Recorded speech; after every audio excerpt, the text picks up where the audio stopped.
estricto, pues esto tiene que ver ya con introducirnos en las ventajas que tiene los materiales semiconductores. En la última sesión, antes de que viésemos algunas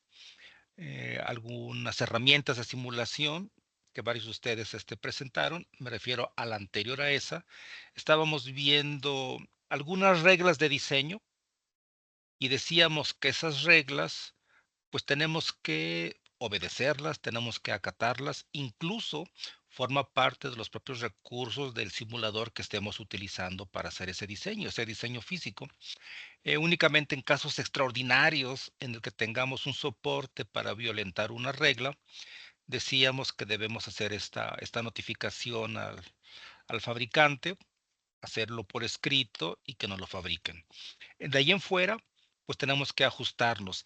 Y todo lo que hemos estado viendo, no importa que sea un filtrado netamente pasivo, pasabanda, nosotros tenemos que representar todo ese desempeño en términos del depósito o la integración de películas dieléctricas, conductoras, semiconductoras, en la que podamos hacer interconexiones de ellas y todas ellas apiladas deben darnos una representación equivalente y funcional del circuito que estamos diseñando.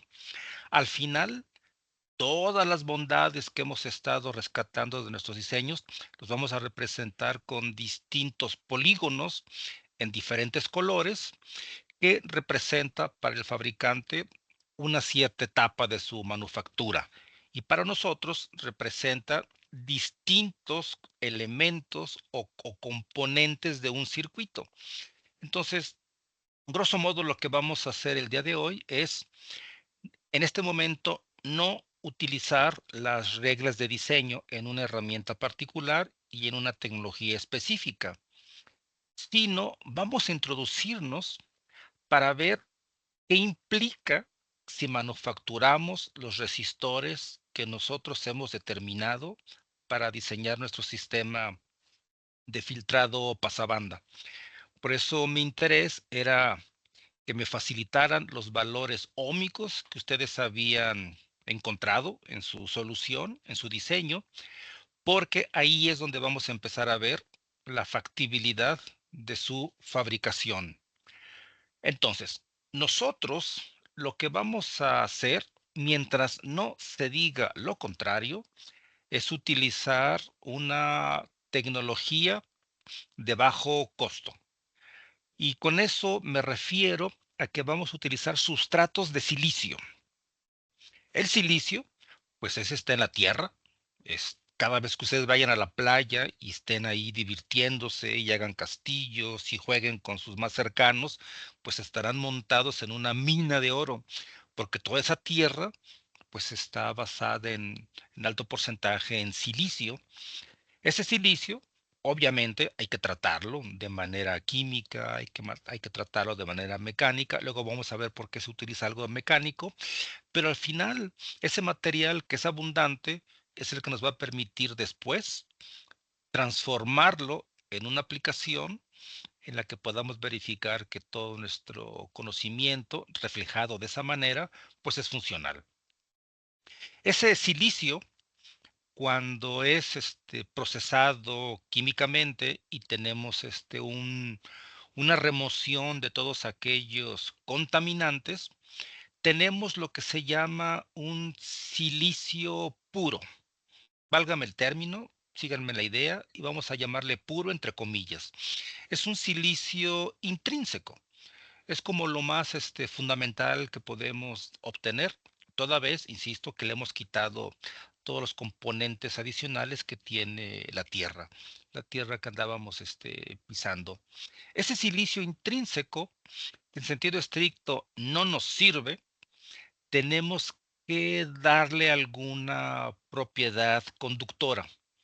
Es decir, el silicio así dispuesto eléctricamente es neutro y necesitamos controlar de alguna manera su conductividad.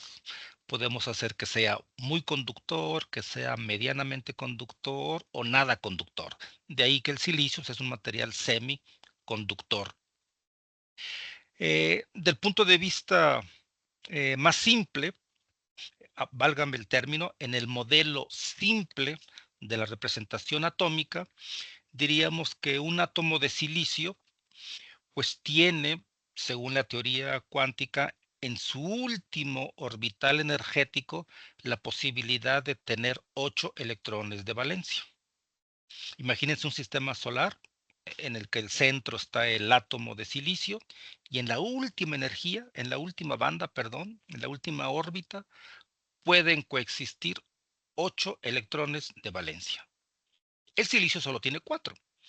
Entonces, los otros 4 que requiere para fortalecerse como componente, pues los adquiere de los átomos vecinos, que también son silicios.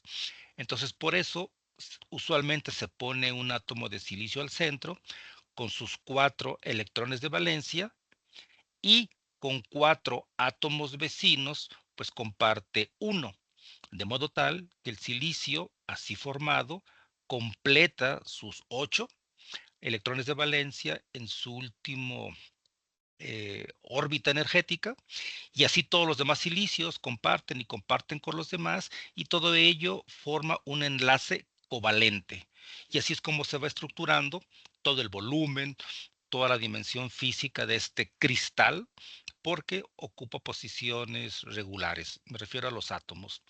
Si ustedes se acercaran a este material así dispuesto y con el vapor de su boca soplaran, esa energía térmica es suficiente para que uno de estos electroncitos se libere. Cuando ese electroncito se libera, decimos que tenemos un electrón libre. Y el orbital que deja, usualmente le denominamos un hueco. Pero por el propio equilibrio térmico, ese electroncito que se liberó, posiblemente lo atrape después otro átomo, y si atrapó ese electrón otro átomo, quiere decir que hubo un momento en el que liberó un electrón libre, bla, bla, bla. Entonces, en promedio, todo eso está en equilibrio. No hay electrones en movimiento netos, no hay orbitales vacíos netos. Entonces, digamos que esta posibilidad de que se libere rápidamente va a ser atrapado, y como tal ustedes pueden concluir que no tenemos en modo estricto una corriente neta de portadores. Así que bueno, esto sería a grosso modo una explicación muy sencilla de cómo un átomo de silicio es capaz de compartir con otros átomos vecinos sus propios electrones de valencia para completar los 8. Cada una de las esferas que yo les muestro en esta representación, pueden fijarse que cada una de ellas está unida a 4 distintas esferas. Es decir, son 4 átomos vecinos. Esta estructura atómica es regular y esta es una estructura de zinc blenda. No le llaman diamante porque esa es distinta. Esta estructura es de zinc blenda. Para nosotros como diseñadores, lo que nos interesa pensar es que es un cristal que está libre de defectos, y la estructura atómica en principio no nos va a interesar mucho, excepto saber que como cristal que es, pues sus átomos están ligados mediante enlaces covalentes, y que si le soplamos es suficiente para liberar uno que otro portador libre. Esa energía mínima necesaria que se requiere para liberar un portador que está ligado o amarrado es lo que en otro entorno le llaman la banda prohibida. La banda prohibida no es más que una zona que ilustrativamente separa una zona que le llaman de valencia y una que le llaman de conducción. La banda de valencia representa al electrón atrapado, ligado, y no forma parte de una característica de conducción porque hay una banda prohibida. Bueno, pues la banda prohibida es la energía mínima necesaria que requiere para liberarse. Y cuando se libera, es un electrón libre, y entonces decimos que está ahorita en la banda de conducción. Esa es una introducción así muy, muy simplista de la física moderna. Del punto de vista de la ingeniería, ¿qué nos interesa saber? Que el silicio intrínseco tiene una concentración por centímetro cúbico. Es decir, si hay un electrón que se libera, queda un orbital vacío o hueco. Entonces, por cada electrón liberado hay un hueco. Del punto de vista de la tradición, al electrón se le representa con la letra N, de que es una carga negativa. Y al orbital que se queda, el hueco, tiene una carga positiva. Es decir, es un orbital que queda ionizado, porque como liberó una carga negativa, ese queda con una carga positiva y es lo que le va a permitir en algún momento atrapar algún electroncito libre. Entonces, ese hueco tiene una carga asignada positiva. Entonces, el número de electrones libres tiene que ser igual al número de huecos y ello es igual a la concentración intrínseca del silicio. La concentración o el número de átomos por centímetro cúbico a temperatura ambiente de este silicio así formado es de 1.5 por 10 a la 10 átomos por centímetro cúbico. Este es un parámetro que sí necesitamos y lo vamos a requerir porque nos va a permitir diseñar incluso o cuantificar las características de algunos diodos y quizás hasta de algunos otros componentes. Entonces, este parámetro nos va a ser de utilidad y vale la pena por ahí tenerlo presente. Esto se llama la concentración intrínseca. Y entonces, como podemos ver, es un material en equilibrio. Mismo número de huecos, mismo número de portadores libres. Este silicio, decíamos, necesitamos darle una característica de conducción, favorecer su conductividad. Y entonces a ese material metalúrgico, este silicio metalúrgico, se somete a un proceso de alta temperatura, 1400 grados, 1500 grados centígrados, y esto empieza a fundirse. El silicio se funde a una temperatura mayor a 1400 grados centígrados. Cuando ese silicio se funde, ustedes pueden poner en la parte superior, como aquí se indica, un un pequeño cristal en el que ustedes le están diciendo a este caldo químico qué tipo de estructura cristalina desean formar. Entonces, es lo que llaman una semilla. Este caldo, déjenme llamarle así, está circulando y en la punta de este pivote hay una semilla que tiene la información cristalina del material que ustedes quieren formar. A este mismo crisol, ustedes pueden contaminarlo con cierto tipo de impureza que les permita que cuando esto solidifique ya tengan una característica conductora, una característica que ustedes puedan definir, que dominen las cargas positivas o que dominen las cargas negativas. Entonces, este proceso de manufactura, de crecimiento de cristal y de contaminación con impurezas se llama método Sokralski. Ese que ustedes ya contaminaron con cargas positivas o con cargas negativas es un silicio extrínseco. Aquí ustedes ya pueden definir si la conductividad va a ser dominada por electrones o dominada por huecos. En particular, este, este crisol, este caldo, puede contaminarse con átomos de boro. El boro, a diferencia del silicio, no tiene en su última órbita energética 4 electrones de valencia, solo tiene 3. Entonces, ese boro va a compartir con 3 átomos vecinos, pues únicamente uno de estos electrones de valencia. Pero como él únicamente tiene 3, habrá un átomo que no estará compartiendo absolutamente nada. Entonces el boro completa 7 de sus 8 posibilidades, pero queda un hueco. Entonces decimos que este hueco, como tenía carga positiva, el silicio así contaminado va a tener cargas positivas en exceso. Y pasa lo mismo, ¿eh? Igual le soplan y se va a liberar otro electrón, pero después lo va a recuperar. Y en la práctica, lo que va a dominar es este excedente que tiene por default el átomo de boro. Entonces, el boro provoca que las cargas positivas sean las responsables de que haya una conducción de corriente positiva. Y estos átomos que se introducen en este método, en este caldo, en la práctica ocupa posiciones en el propio cristal que habíamos comentado de la estructura cristalina del silicio. Cada uno de estos átomos de boro ocupa una posición física, y esto pensaría que podemos meter tantos átomos como uno quisiera, de modo que cada vez tuviéramos más y más y más portadores positivos libres. Pero no, en esta estructura atómica no podemos introducir tantos átomos como uno desee. Hay un límite. Es como si ustedes quisieran introducir bolas de ping pong o de golf en un frasco de vidrio. O sea, tarde o temprano ya no van a poder introducir más. Y si ustedes intentan introducir uno más, pues lo más seguro es que el frasco se fracture.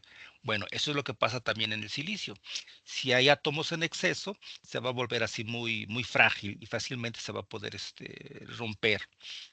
Entonces, ese límite se llama límite de solubilidad y significa la cantidad de átomos máximo que voy a poder introducir.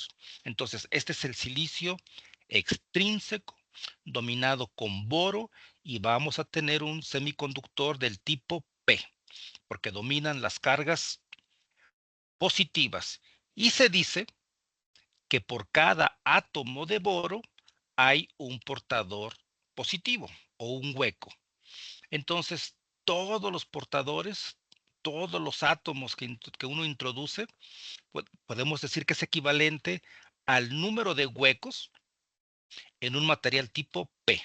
Eso significa la notación. El subíndice es el tipo de material y la letra mayor indica el tipo de portador que estamos refiriéndonos. Entonces, esto es la cantidad de cargas positivas en un material tipo P, y corresponde a la cantidad de átomos aceptores. ¿Por qué se le llama aceptor? Porque el boro tiene un hueco y está ávido de aceptar un portadorcito para completar sus 8 vacancias en su último nivel energético. Por eso se le llama concentración de aceptores. Juan José. Sí, Federico, una pregunta. A diferencia del germanio, el proceso de contaminación es muy similar al del silicio. ¿Y por qué se dejó de usar el germanio? ¿Es menos frecuente en la Tierra o es más costoso la extracción o algo por el estilo, a diferencia del silicio? De hecho, sí tiene algo que lo hace diferente de silicio, eh, y es que en el proceso de manufactura hay distintos pasos en la propia fabricación en la cual el silicio pasa por un proceso de enjuague y se usa agua. Se usa agua de alta resistividad, es agua de ionizada. Y eso se usa simplemente como parte de la limpieza natural en la manufactura. El germanio igual puede hacer este tipo de ejercicio. Podemos manufacturar en germanio, pero tanto el silicio como el germanio necesitamos de ellos crecer óxido, óxido de silicio y óxido de germanio. ¿Por qué? Porque es parte del proceso de manufactura.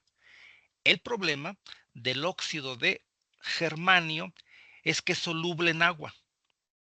Entonces, eso hace que cuando se tenga un proceso de limpieza y se use agua, pues se pierde, se degrada el óxido de germanio, y entonces es un procedimiento que no es útil, porque habría que buscar un mecanismo alternativo para conservar el óxido de germanio. Y ese método alternativo es caro comparado con la facilidad económica que da el silicio. Entonces, se optó mejor por usar silicio. Su óxido no es soluble y del punto de vista económico es muy bajo su costo de limpieza y se conserva la integridad del óxido de silicio, que en la práctica es un dióxido de silicio. Pero esa es la razón, ¿eh? El óxido de germanio es soluble en agua. Ok, de acuerdo, gracias, Pedro. Entonces, fíjense, si cada átomo aceptor aporta un portador de carga positiva y eso constituye tener un material tipo P, quiere decir que las cargas positivas son las mayoritarias. Y con la ley de acción de masas podemos encontrar cuál es la cantidad de portadores minoritarios, es decir, de electrones en un material tipo P. Y este porcentaje es el que correspondería a portadores minoritarios. En la práctica, mis estimados, los portadores minoritarios no son tan relevantes en la tecnología MOS, porque el proceso de conducción en los dispositivos que se manufacturan en esta tecnología, MOS o CMOS, está dominada por los portadores mayoritarios. Pero del punto de vista de la ingeniería, siempre es conveniente saber qué porcentaje de portadores minoritarios hay, fundamentalmente cuando estemos considerando fenómenos no deseados como el ruido. Entonces ahí quizás tengamos que rescatar la contribución de los portadores minoritarios. De ahí que vale la pena recordar que de la propia ley de acción de masas podemos estimar la cantidad de portadores minoritarios. Y esto también es una aproximación. Vamos a ver más adelante que aunque es una aproximación, las potencias de 10 son tan altas que prácticamente lo podemos asumir como modelos adecuados para diseñar nuestros dispositivos y describir algunos fenómenos no deseados. Entonces, bueno, tierra simple, silicio intrínseco y contaminado ya nos da un silicio extrínseco. Por supuesto, también podemos contaminar con otro tipo de átomo. Puede ser fósforo, y el fósforo en su último nivel energético tiene 5 electrones de valencia. Cuando ese se liga con 4 átomos, queda un electrón libre, que no está ligado. Entonces, en ese momento, con el fósforo, tendríamos un silicio extrínseco tipo N, porque las cargas negativas serían las mayoritarias. Pero bueno, avancemos porque puede ser apasionante, pero no es tan relevante para diseñar dispositivos. Cuando este caldo se va subiendo hacia arriba lentamente, se va enfriando este caldo y va llevando la herencia cristalina de la semilla que se usó, y al final tenemos lingotes. Estos lingotes no es más que este tubo que fue subido lentamente. El diámetro, ustedes lo controlan, puede ser desde 2 pulgadas hasta 10 pulgadas, 15 pulgadas, y todas ellas después, estos lingotes, son rebanados, válgame la expresión, y luego pulidos. Y se pulen las superficies para minimizar la cantidad de defectos de superficie. Entonces, estas son nuestras obleas típicas que luego usamos pues para manufacturar los distintos circuitos que estemos interesados en implementar. Si ustedes son observadores, van a ver que algunas de estas obleas son circulares totalmente, pero otras tienen como una pequeña zona plana. Este tiene una zona plana, este tiene una zona plana, otros pareciera ser que tiene una zona plana aquí y otra por acá.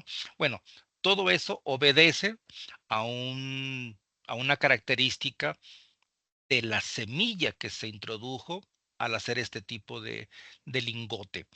Y es que la orientación cristalográfica es muy importante, muy importante. Los planos cristalinos es lo que nos va a permitir a nosotros tener una cierta certeza cuando diseñemos y estemos considerando los flujos de corriente. Me explico.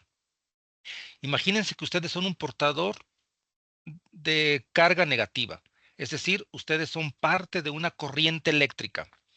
Y ustedes, como un electrón, pues pueden circular dentro del cristal. Pueden circular dentro del cristal. Los átomos van a ser como obstáculos que ustedes van a encontrar en su camino natural de flujo. Ustedes forman parte de un flujo y en su trayectoria van a encontrar distintas oposiciones, porque dependiendo de cuál sea la dirección que ustedes tengan como portador de carga, ustedes van a encontrar distintos arreglos atómicos que se van a oponer a su movimiento. Entonces, si ustedes decidieran tener un sistema, un circuito que va a conducir una corriente de 1 microamper, ustedes deben tener certeza de que la corriente en su dispositivo o en su circuito integrado va a seguir la misma dirección. Porque si por alguna razón nosotros mismos como diseñadores provocamos un cambio, los obstáculos que vemos en esta dirección van a ser distintos a los que veamos en cualquier otra. Y eso significa un fenómeno de dispersión. A mí como portador me es un obstáculo y el número neto de portadores que lleguen al punto destino va a ser menor.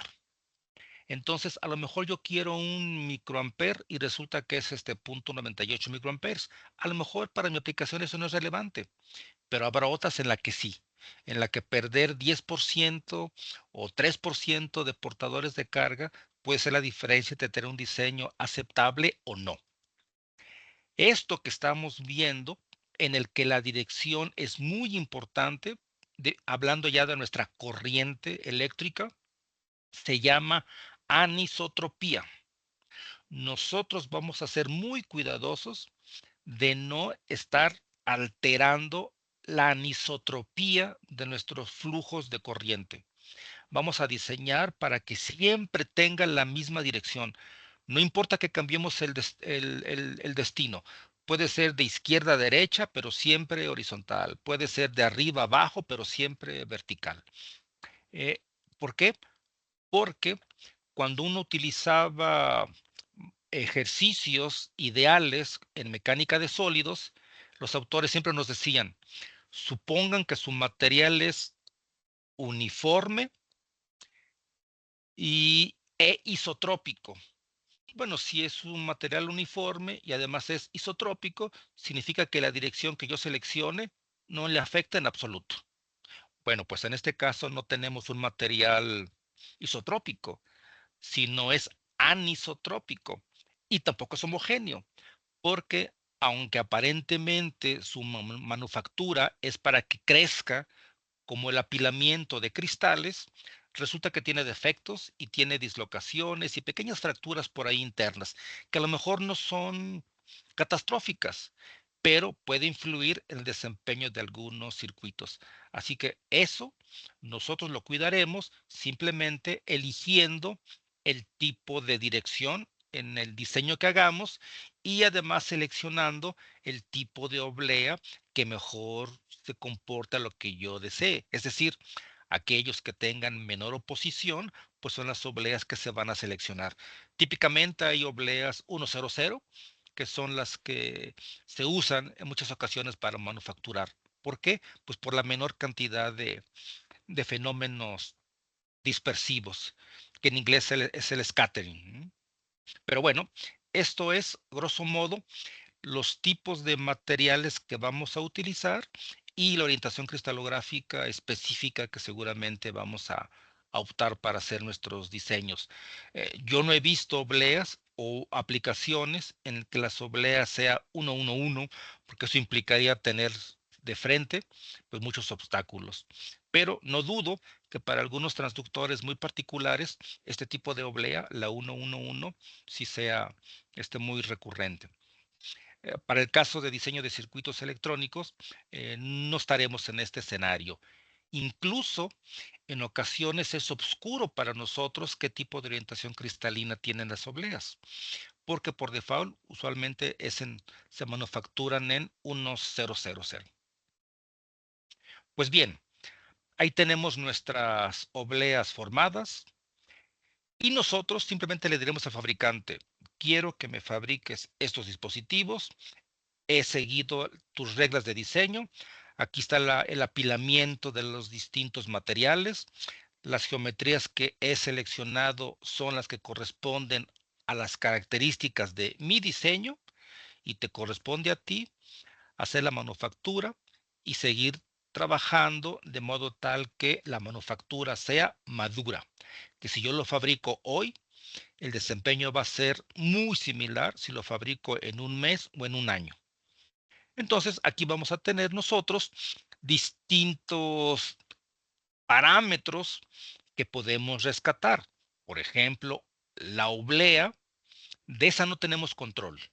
La cantidad de átomos con la que se contaminó ya está definida desde su origen. Ahí no hay manera de introducir más contaminantes. Es esa.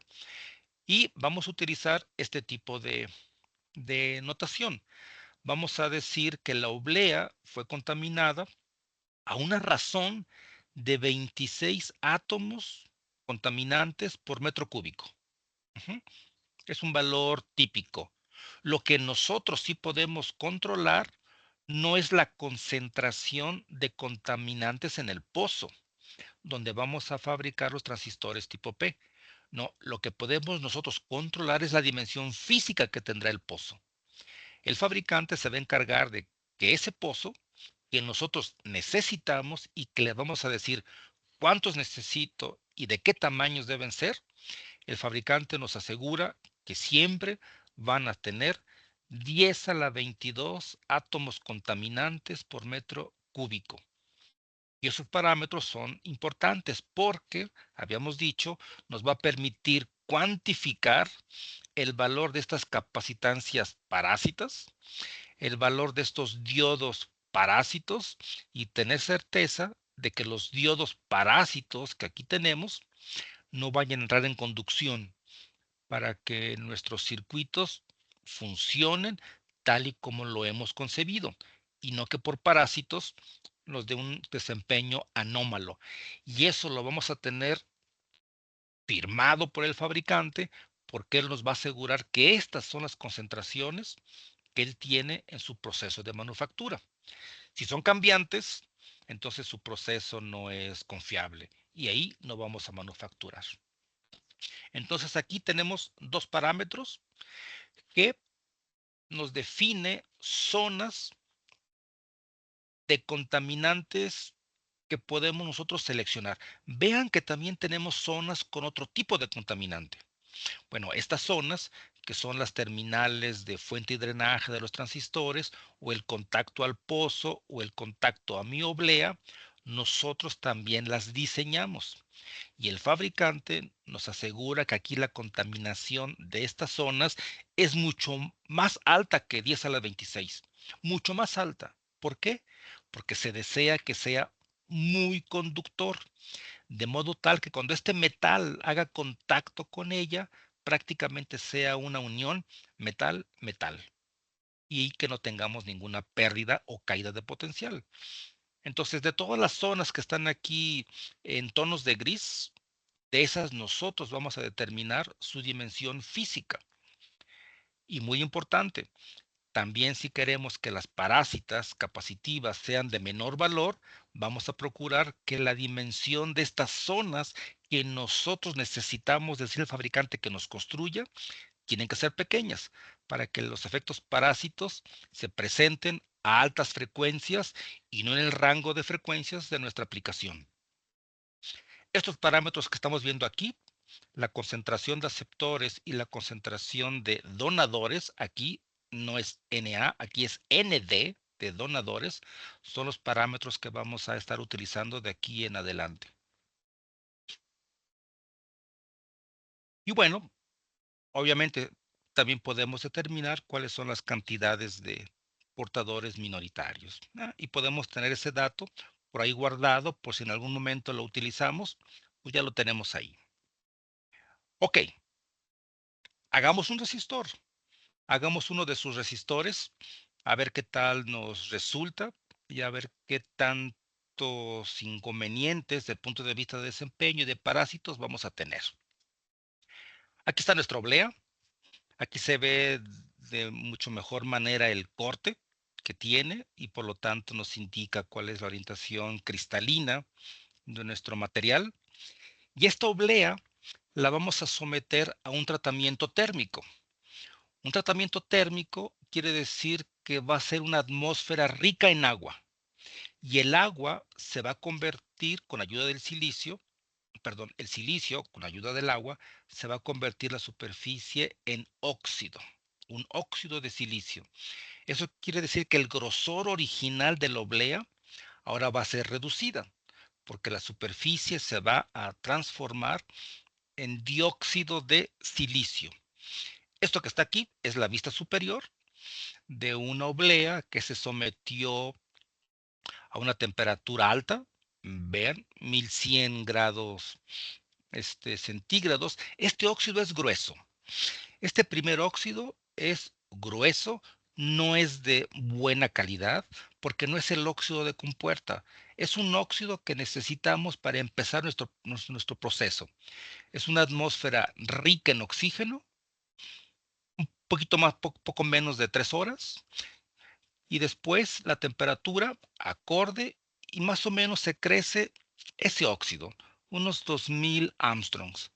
Esta atmósfera de 10 minutos en esta atmósfera inerte es necesaria porque cuando ustedes terminan el procedimiento de crecimiento de óxido, ustedes necesitan sacar la oblea del horno y llevarla a otra parte. En ese proceso de llevarla, el entorno puede ser que contamine o dañe o degrade a la capa de óxido que ustedes crecieron. Entonces, para que la superficie del óxido no reaccione a lo que pudiera haber en el entorno, se pasiva. Se dice que la superficie se protege o que se pasiva poniéndolo 10 minutos en esta atmósfera inerte. Y con eso tienen la certeza de que el óxido que acaban de crecer no va a experimentar ningún defecto. Ya crecimos el óxido y lo que vamos a hacer es recordar cómo hacemos un PCB cuando lo hacíamos en casa, que nos apoyábamos del sol, que queríamos transmitir un patrón geométrico. Bueno, nosotros queremos transmitir un patrón geométrico que hemos repetido muchas veces en una mascarilla. Y entonces, si ustedes quieren transmitir o transferir un patrón geométrico, esa oblea, que ya estaba con su película de óxido, le vamos a poner unas pequeñas gotitas de fotorresina, la vamos a poner a girar para que esa resina quede uniformemente distribuida sobre la superficie, de modo tal que si hiciéramos un corte de sección transversal, pudiésemos ver de qué grosor es esa película de fotorresina. Esa fotorresina nos va a ser de utilidad porque aquí yo únicamente estoy indicando cuál va a ser el patrón geométrico que yo quiero transferir. Y para propósitos ilustrativos, únicamente quiero transferir un rectángulo. ¿Por qué? Porque ese rectángulo va a ser mi resistor. Ese es el tamaño de mi resistor. Entonces quiero transmitir un único patrón que tiene esta geometría. Y haré un corte de sección transversal para que vayamos viendo cómo se va formando este sistema. Pues aquí está. Aquí está la primera película, es un óxido y la siguiente es una resina. Yo asumo que el número de revoluciones por minuto es tal que obtengo un grosor suficientemente requerido para el proceso que sigue. ¿Cuál era el proceso? Habíamos dicho, vamos a transferir un patrón geométrico. Y tal y como lo hacíamos cuando intentábamos hacer un PCB, que nos apoyábamos del sol para que la radiación ultravioleta nos ayudara a transferir el patrón, pues acá también vamos a usar luz ultravioleta para transferir. ¿Y cómo se transfiere? Pues muy fácil. La fotorresina es un material orgánico. La parte que recibe directamente la luz ultravioleta se va a endurecer, mientras que aquella zona que está protegida por el propio patrón geométrico va a quedar suave. La parte que recibe se va a endurecer. Y entonces tenemos un sistema que indirectamente hemos transferido un patrón geométrico. Entonces, esa exposición a luz ultravioleta pues, es muy breve, unos cuantos segundos, 2 o 3, dependiendo del grosor de la película de fotorresina. Es una exposición muy rápida y después la parte suave, la que no fue expuesta a la luz ultravioleta, pues lo pasamos por un procedimiento de limpieza, por un alcohol, que es el 2-propanol, para eliminarlo. Y ya que lo eliminamos, pues nos queda este patrón. Vean, en vista superior ya transferimos el patrón geométrico. Si hacemos el corte de sección transversal, es una ventana. Abrimos una ventana. Aquí está la resina endurecida. Y este procedimiento lo vamos ahora a tratar de manera tal que la ventana aquí expuesta nos permitiría ver el óxido y la parte superior pues sería la fotorresina. Entonces vean, esto únicamente es una ilustración de cómo quedaría el patrón geométrico que acabamos de transferir. Es decir, abrimos una ventana y este resist nos va a servir como una zona que se le llama de protección, porque esta ventana la hemos abierto porque ahora vamos a introducir impurezas. Es decir, si la oblea originalmente era del tipo P, nosotros vamos a construir aquí una zona con cargas opuestas, con cargas negativas. Y sería seguramente aquí donde construyamos nuestro pozo N. Entonces, por eso abrimos una ventana. Y después viene la parte violenta del proceso. Esa parte de implantación iónica quiere decir que vamos a contaminar o que vamos a introducir de manera violenta átomos. Puede ser fósforo. Y el hecho de decir que es un proceso violento es porque se usa un cañón de implantación. Este es un implantador iónico. Todos los portadores, todos los átomos que ustedes van a introducir en la oblea vienen por este tubo, que cada vez que pasa por estos señalamientos como codos, se acelera cada vez más. Entonces los átomos penetran de manera violenta en la superficie de la oblea. La oblea obviamente se pone en modo perpendicular a este cañón de implantación. Y literal, es un cañón. Ustedes tienen la ventana abierta y lo someten a un bombardeo en X y Y de manera controlada, de manera que aquí únicamente van a poder penetrar en el silicio aquellos iones o aquellos átomos que van a ver en su trayectoria la película de óxido. La película de resina que está definiendo el tamaño de la ventana es una máscara de protección. No alcanzan a atravesar la resina y los que alcancen a atravesarla se quedan en el óxido. De modo que esta zona bajo la resina no va a ser contaminada con impurezas. Eh, ¿Cuánto dura este proceso de implantación violenta? También está controlado. Se controla la dosis, se controla el tiempo, dependiendo del tipo de impureza, y después, como pueden imaginarse, la superficie queda dañada. O sea, la penetración es con fuerza y por lo tanto la estructura cristalina y el pulido que teníamos, pues ya valió, ya desapareció. Entonces este procedimiento necesita ahora renovarse. Y la manera en la que se va a renovar es primero, pues quitando todos aquellos elementos que no son de interés. Por ejemplo, tenemos que quitar el óxido, la película de óxido que tiene algunos átomos de boro, pues eso lo podemos eliminar con una solución basada en ácido sulfúrico. Es fluorhídrico, entonces con eso podemos eliminar a temperatura ambiente el óxido. También luego podemos quitar la parte de la resina con una solución mucho más agresiva. Se llama piraña, en el argot de la fabricación, Esta solución 7.1 se llama piraña porque tiene ácido sulfúrico y básicamente está eliminando toda la resina que se usó como protección.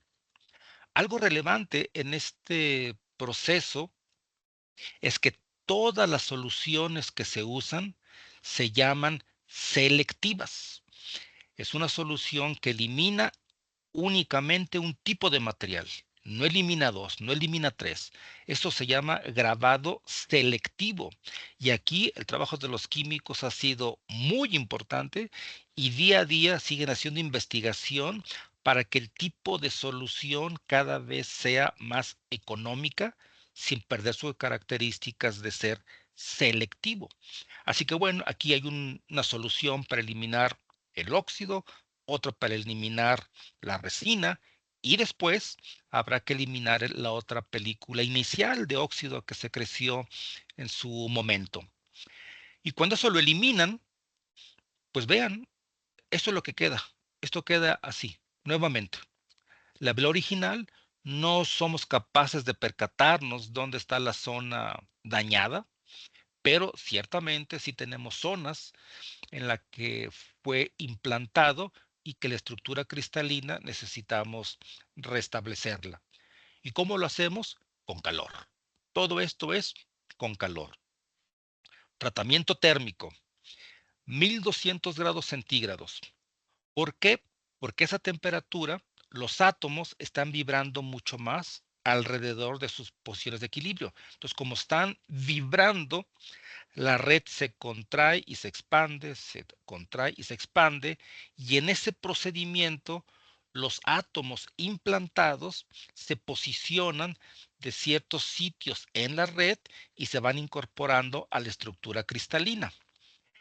La parte superior, que es donde más concentración había, con el tratamiento térmico se van difundiendo perpendicular a la superficie, de modo tal que la mayor concentración queda en la superficie y gradualmente cada vez menos, menos, menos, hasta que iguala la concentración que tenía nuestra oblea.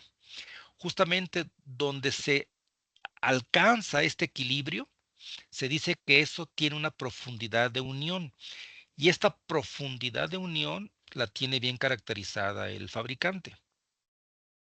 El fabricante, cuando nos dice cuál es la concentración de átomos, en realidad él se refiere a la superficie. Él no nos dice la concentración de toda la zona, porque vean que este es un gradiente. Entonces, la concentración de átomos contaminantes que nos da el fabricante en su hoja de datos se refiere a la concentración superficial. El fabricante no manufactura las obleas. Eso es muy importante. El fabricante no manufactura las obleas. Hay alguien que se las provee. Entonces, ese que se las provee le dice la concentración de átomos contaminantes es tal y esa concentración sí es volumétrica.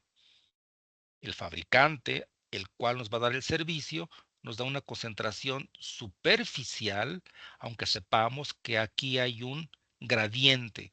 Por eso es relevante conocer la profundidad de unión, porque aquí tenemos un diodo y aquí necesitamos cuantificar cuál va a ser su efecto. Entonces, la reestructuración cristalina se hace con tratamiento térmico y se hace a 1200 grados centígrados.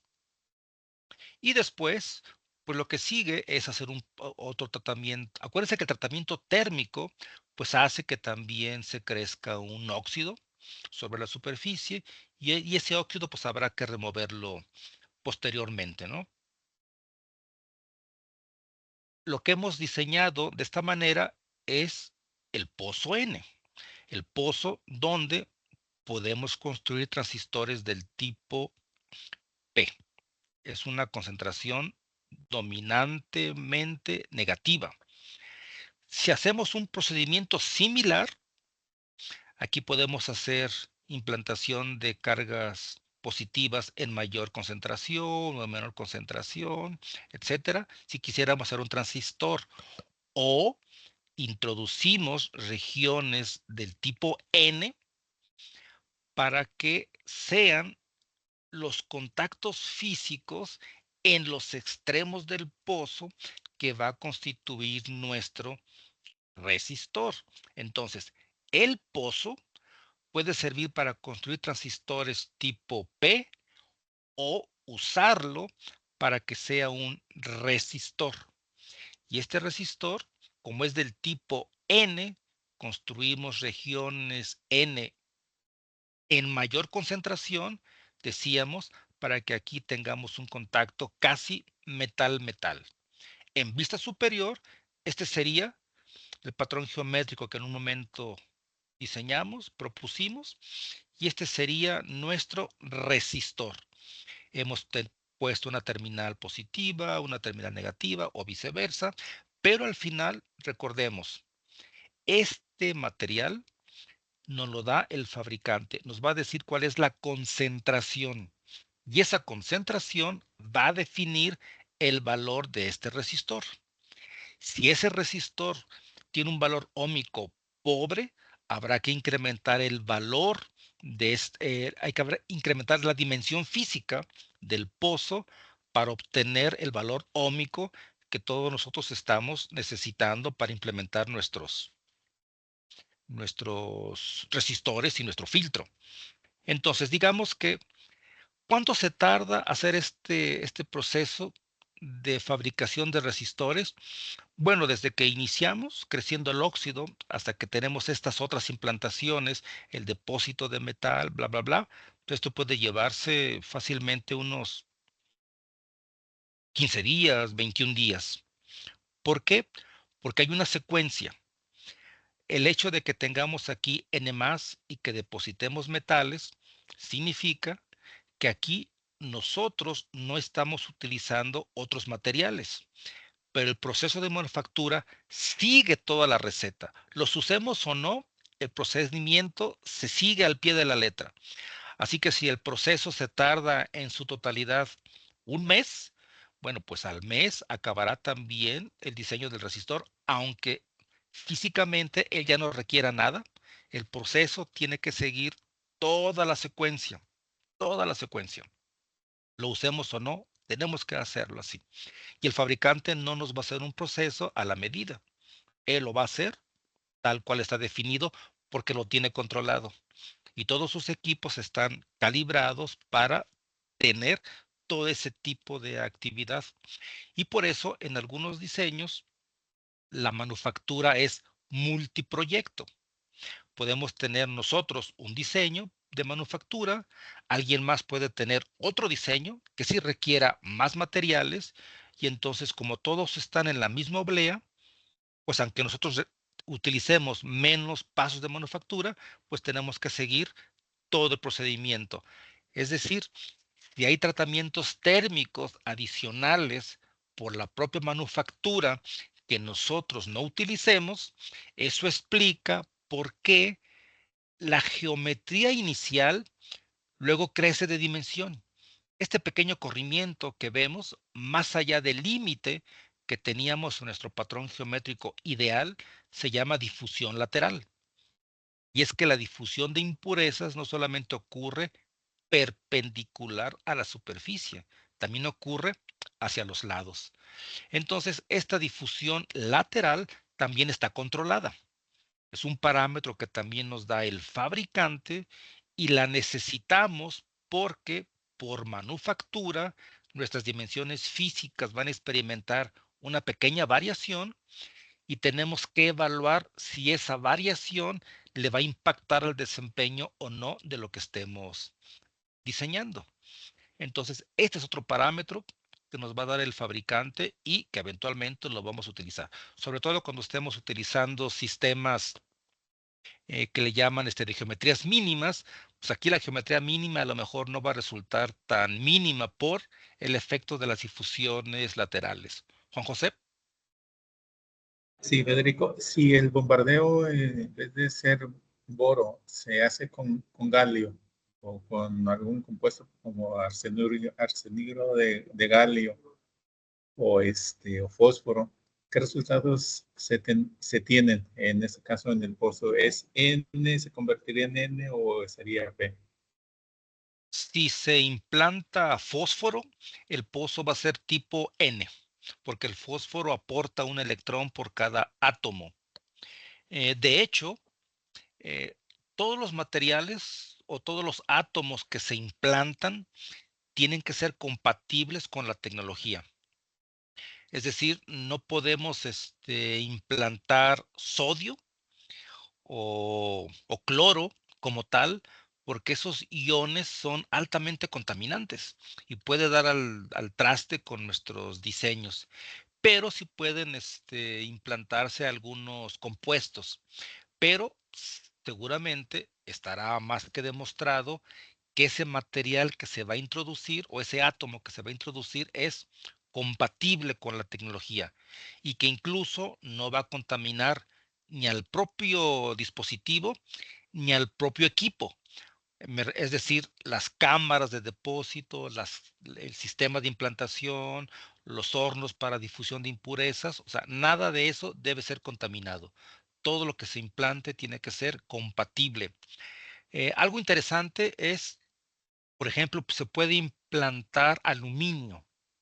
El aluminio es compatible, de hecho, el metal que se utiliza es aluminio que se evapora para hacer este tipo de patrones geométricos. Es un aluminio con un contaminado con el 0.1% de silicio.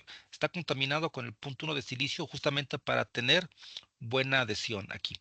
Les decía, si ustedes implantan aluminio, el tipo de resultado que uno encuentra del punto de vista de conducción eléctrica es muy buena, adecuada para hacer dispositivos de potencia, donde las magnitudes son altas por la propia naturaleza del dispositivo de potencia.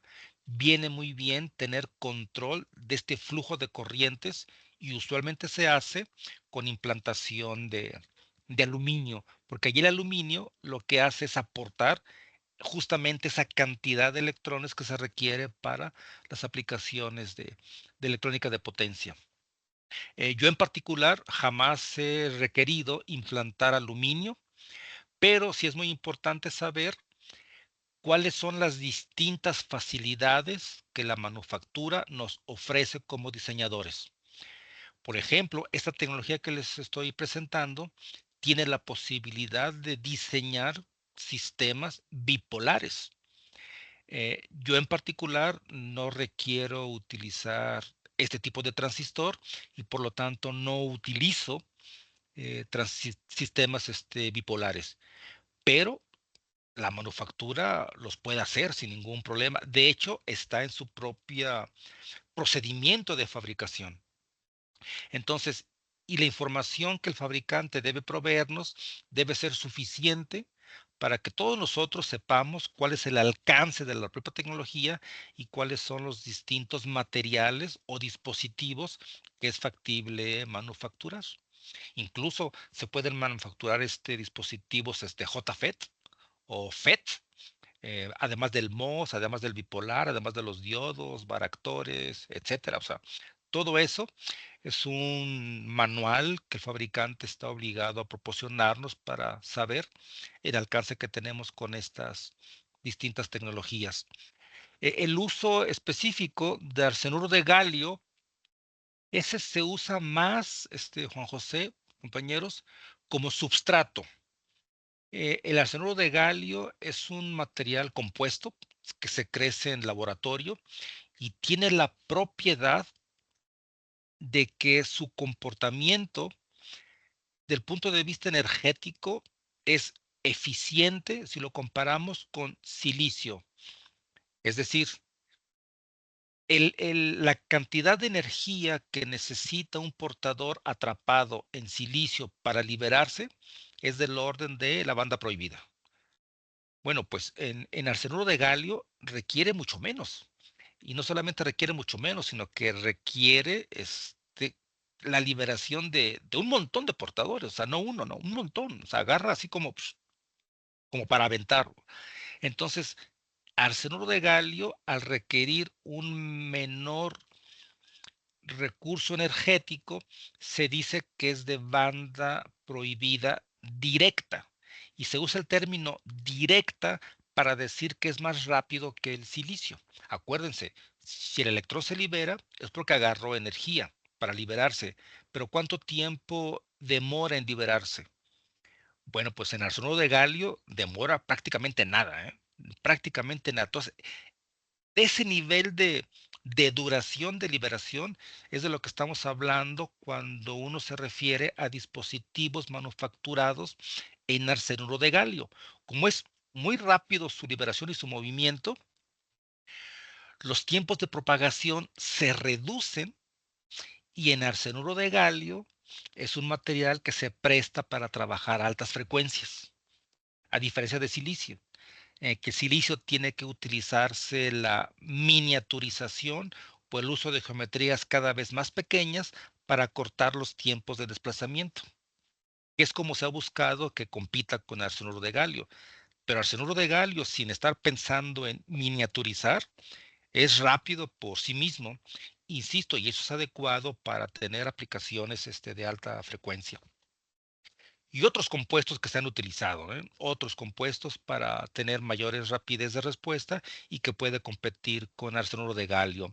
El otro muy socorrido es antimonuro de indio, que también es un material que se fabrica a propósito, que es caro, igual que arsenuro de galio. Y ahí están los dos escenarios. O sea, utilizamos materiales que son compuestos, que la manufactura va a elevar el costo, o apelo a la miniaturización de los sistemas en silicio, de modo que pueda competir con aquellos materiales y también está trabajando a temperaturas, perdón, a frecuencias altas. Bueno, eso es lo que ha empujado a la miniaturización del transistor MOS, poder acortar las distancias de tránsito y favorecer que pueda competir en ciertos rangos de frecuencia con arsenuro de galio o antimonurio de indio. Y hay otros materiales que se han estado proponiendo y que ya son un estándar. Y aquí el trabajo de los químicos es fundamental, porque ahora el silicio puede hacerse una aleación con germanio y esa aleación con germanio permite que el dispositivo sea más rápido. Entonces también eso favorece que se pueda ir a trabajar a frecuencias, aplicaciones de frecuencias altas. No altas a nivel de microondas, pero sí altas a nivel de 4G, por ejemplo, ¿no? 2.4 gigas. Pudiera competir. RFID 915 megahertz, ¿no? Que es un RFID relativamente de corto alcance, ¿no? Ahí sí puede trabajar muy bien este silicio, 1 giga, 1.2 todavía, pero ciertamente, si uno quiere trabajar a nivel de microondas, ya uno tendría que estar usando dispositivos basados en semiconductores compuestos, que son estos que acabamos de comentar. Y pues básicamente eso es lo que valdría la pena comentar. Yo soy un fanático de utilizar el bajo costo, así que mientras mi aplicación no me exija utilizar arsenuro de galio, yo voy a seguir aferrado a que las soluciones pueden ser viables en silicio. ¿Y por qué? Pues porque al final nuestro diseño va a ser a la medida. Y a la medida significa que todo lo voy a hacer yo y no voy a utilizar una tecnología muy sobrada que a lo mejor me va a elevar el costo, pero que no voy a aprovechar sus capacidades, porque el diseño se hace a la medida. No dudo que haya aplicaciones, sobre todo ya en el ámbito digital, en el que se requiere integrar más y más sistemas para que realicen más y más funciones y ahí se justifique este tipo de densidad de integración. Entonces, ahí seguramente sí se justifica utilizar tecnologías de unos cuantos nanómetros, pero mientras no se justifique, yo diría que no hay que usar ese tipo de tecnologías que no son económicas. Juan José. Sí, Federico, una pregunta más. ¿Qué pasa con el selenio? ¿Se dejó de usar o no es compatible para, en este caso, el crecimiento a través de oblea? Fíjate que no lo sé, Juan José. No sé qué pasó con el selenio. De hecho, como que ya no lo escucho, pero lo investigo para tener una idea mucho más clara de qué pasó con este material. Sí, Sí, pero porque ahorita, digo, pero ahorita mismo no lo recuerdo ya, ¿eh? ajá. Sí, porque antes eran muy famosos los rectificadores de selenio. eh, y antes de que se inventaran los diodos de silicio, el famoso 1N40XX. Y y además, inclusive yo por ahí tengo todavía unos rectificadores de selenio y pues funcionan todavía. No, no sé cuánto tiempo puedan estar Ujú. en actividad, o sea, que conserven todavía sus características, pero ya muy poco lo conocen Sí, sí. en ese Bueno, caso. ya ves también, Juan José, que las válvulas de vacío, ¿no? Sí, es Aparentemente ya correcto. no hay diseño con válvulas, pero se siguen manufacturando. Sí, sí, O es sea, correcto. hoy día sí hay aplicaciones que demandan el uso de válvulas. Incluso, hay tecnologías, aquí mis compañeros, del Sinvestao no me dejarán mentir, hay tecnologías muy grandes que prácticamente ya no se usan. Tecnología CMOS 1.2 micrómetros, por ejemplo. Nadie las usa. Bueno, pues sí, se siguen fabricando sistemas, porque luego hay compañías o dueños de estas compañías en la que tienen un sistema y les es muy funcional, es muy rentable. Y para las capacidades que ellos tienen y para lo que están ofreciendo a sus clientes, ellos no tienen necesidad de cambiar a otra tecnología. ¿Por qué? Pues porque esa les ha funcionado con los años. Sé de un caso de un fabricante, bueno, de Motorola, que le ofreció migrar su diseño a una temperatura menor para que pudiera integrar más sistemas, intentando convencerlo de que ahora podía ponerle inteligencia y aquí y allá. Y el señor dijo, no, no, es que no me interesa. O sea, esa tecnología que es obsoleta a mí me sirve. Y mientras yo te siga pidiendo al año 5 millones de unidades, pues tú me los fabricas. Y se los sigue fabricando, ¿no? Y uno pensaría que ya no se usan, pero sí, a veces sí hay este tipo de, ¿cómo le llaman? De clientes que siguen utilizando un cierto tipo de dispositivo y se lo manufacturan. Si eso le es rentable al que fabrica, por la cantidad de unidades que entrega, etcétera, pues negocio es negocio. Pero bueno, seguramente en la literatura ya difícilmente veremos tecnología 1.2 micrómetros, pero de repente por ahí hay aplicaciones que hay una parte que tiene ese tipo de tecnología y uno no lo sabe, pero se sigue manufacturando. Igual con el selenio, ¿eh? Seguro que por ahí hay aplicaciones que lo sigue demandando. Es correcto. Gracias, Federico. No, pues de nada. Entonces, ya tenemos nuestro resistor y en la próxima sesión, mis estimados, lo que vamos a ver es el tamaño, la dimensión física que va a implicar tener nuestros resistores. Y ahí vamos a empezar a tomar decisiones. ¿Me conviene hacer este sistema de filtrado con estos resistores, con su valor óhmico que encontré, sabiendo que el área va a ser como del 20% del área del chip disponible? Y además requiero dos.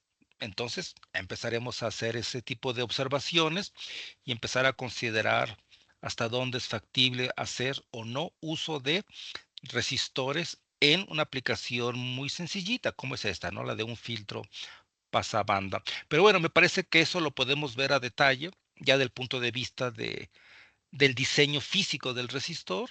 Voy a tomarme la libertad de usar algunos valores óhmicos de algunos de ustedes simplemente para ver cómo procederíamos para hacer este tipo de implementación, sin dejar de lado que también nos vamos a involucrar en cómo diseñaríamos el capacitor. Pero bueno, ese tipo de ejercicio ya lo dejaremos para la próxima sesión. Y por ahora, les recuerdo que esta sesión de la 8 en adelante, pues está sujeta a que empecemos un nuevo documento, una nueva documentación. Ya conocen el procedimiento. empiecen a reflejar este tipo de fundamentos, apóyense de la literatura y pues nada, tan pronto como tengan oportunidad, pues me lo mandan para que yo lo pueda leer y empezar a retroalimentar. Ya no ponemos fecha de entrega, ya tenemos una dinámica más o menos definida y pues sin más, les agradezco su atención y empecemos un nuevo documento, una nueva documentación. Y en breve les voy a mandar esta información. Maestro, buenas tardes. Sí, sí,